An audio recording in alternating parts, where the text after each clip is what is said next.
Keyingi bemorimiz xronitskiy prostata bilan og'riganlar. Bularda tez-tez bo'shanish, xohish yo'qligi, urug' foizi kamligi, erkaklarda bo'ladigan qanaqa muammo bo'lsa, o'shalar bilan og'riganlar.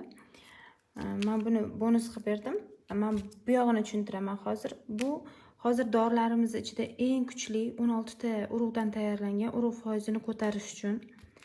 Bunisi quvvat dori, infeksiyalar, yallig'lanishlarni davolab, quvvatni oshirish uchun, immunitetni ko'taradi. Bu ayollarga, bolalarga, yosh katta qariyalarga hammaga to'g'ri keladi.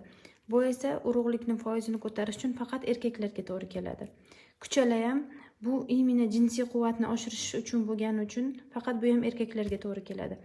Valerianka bilan zolotoy korin ikkalasi buni alohida ayollar ham desa bo'ladi, asabni tinchlantirish uchun. Zolotoy korin bilan ikkalasi birgalikda ichilganda testosteronni ko'taradi. Bu kompress qilish uchun.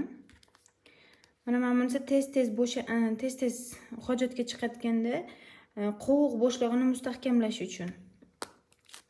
Mumiyoni bilasizlar, erkaklik quvvatini oshirish uchun tuxum sarig'i bilan birga ichiladi.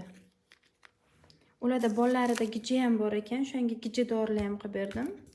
Mana 2 ta gija dori. Bu kundur bolalarning xotirasini tiklash uchun damlama qilib ichadilar.